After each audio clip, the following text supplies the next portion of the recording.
नमस्कार बच्चों, कैसे हो आप। और उम्मीद करती हूँ आप अपनी सेहत का अच्छे से ध्यान रख रहे होंगे।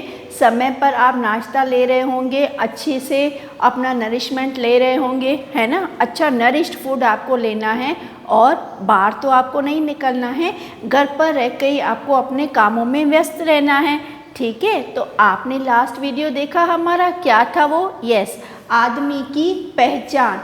तो बच्चों आज उसी का ही हम लोग रीडिंग प्रैक्टिस करने जा रहे हैं। So are my students ready with your text book? Okay, तो आइए बच्चों स्टार्ट करते हैं हम लोग रीडिंग प्रैक्टिस ऑफ पार्ट 2, आदमी की पहचान चित्र कथा।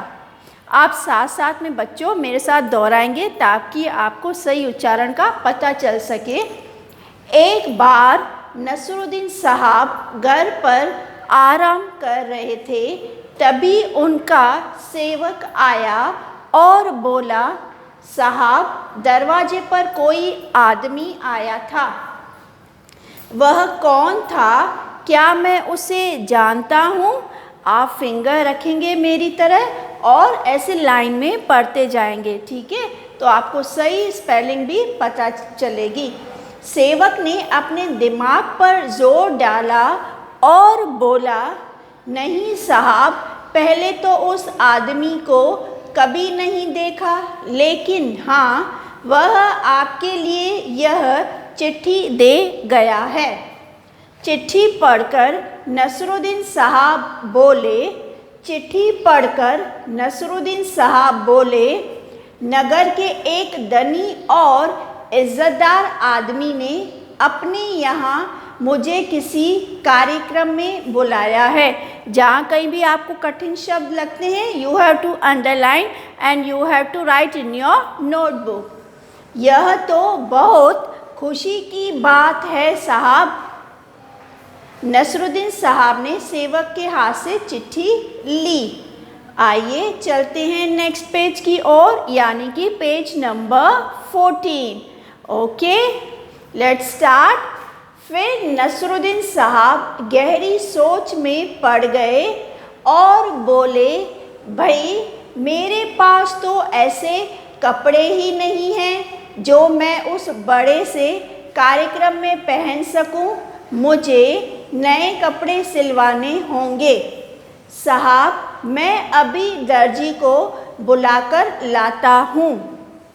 आज कार्यक्रम का दिन है और नसरुद्दीन साहब बाहर किसी काम में ऐसे फंसे कि उन्हें कार्यक्रम में जाने के लिए बहुत देर हो गई।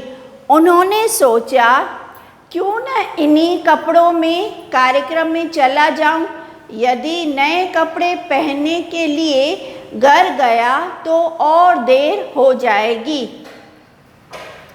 नसरुद्दीन साहब अपने लिए रेशम का सुंदर सा कुर्ता सिलवाते हैं।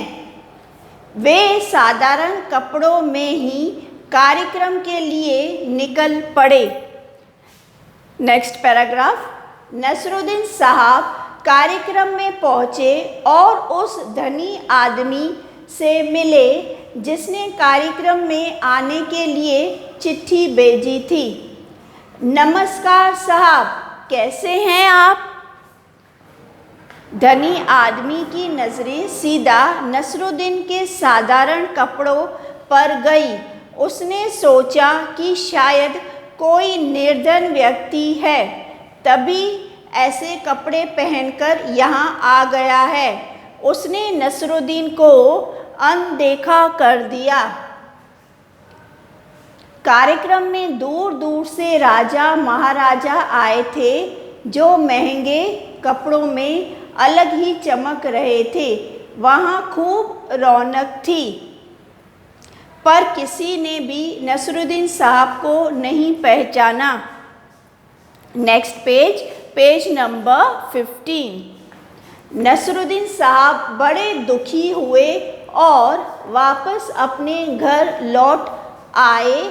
अपने मालिक को उदास देखकर सेवक ने पूछा, क्या हुआ साहब? क्या हुआ साहब? आप तो कार्यक्रम में जाने वाले थे, क्या आप वहाँ से हो आए? नसरुद्दीन साहब ने सेवक को सारी बात बताई। उसे भी सुनकर अच्छा नहीं लगा। जाओ।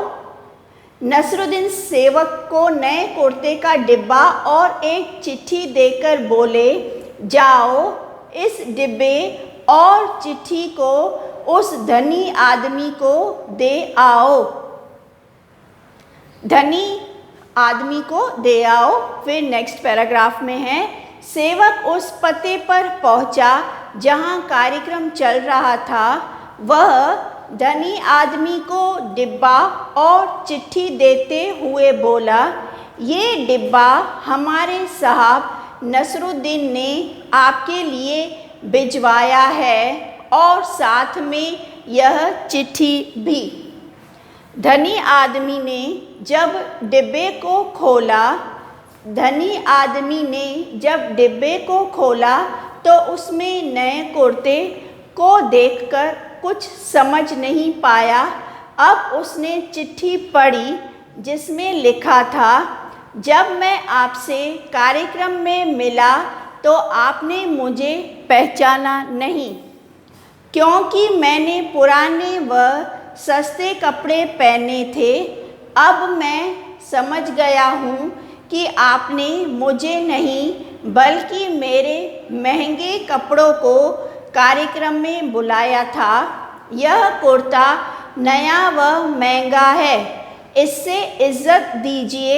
आपका नसरुद्दीन। चिट्ठी पढ़कर धनी आदमी को सब समझ में आ गया। धनी आदमी कार्यक्रम के बीच में ही नसरुद्दीन साहब के घर पहुंचा और विनम्रता से बोला, नसरुद्दीन साहब, मैं अपनी गलती पर शर्मिंदा हूँ। मेरी नज़र आप पर नहीं, आपके साधारण कपड़ों पर थी। नसरुद्दीन साहब हल्के से मुस्कुराए और धनी आदमी को समझाते हुए बोले, साहब, यह समझ लीजिए कि आदमी की पहचान उसके कपड़ों से नहीं बल्कि उसके गुणों से होती है। धनी आदमी ने नसरुद्दीन साहब से दोबारा कार्यक्रम में चलने का आग्रह किया। इस पर वे हंसकर बोले, हाँ हाँ ज़रूर चलेंगे, अब तो मेरे पास समय है। मैं अभी यह रेशम का नया कुर्ता पहनकर आता हूँ। नसरुद्दीन साहब और वह धनी आदमी जब दोनों कार्यक्रम में पहुँचे तो वहाँ उनका खूब अच्छे से स्वागत किया गया। ठीक है, तो क्या है सीख? हमें आदमी के गुणों का सम्मान करना चाहिए, न कि उसकी चीज़ों का। ठीक है बच्चों, तो आज के लिए इतना ही। मैं उम्मीद करती हूँ आप इसे ज़रूर दोहराएंगे और अपना ज़रूर ध्यान रखेंगे। नमस्कार बच्चों।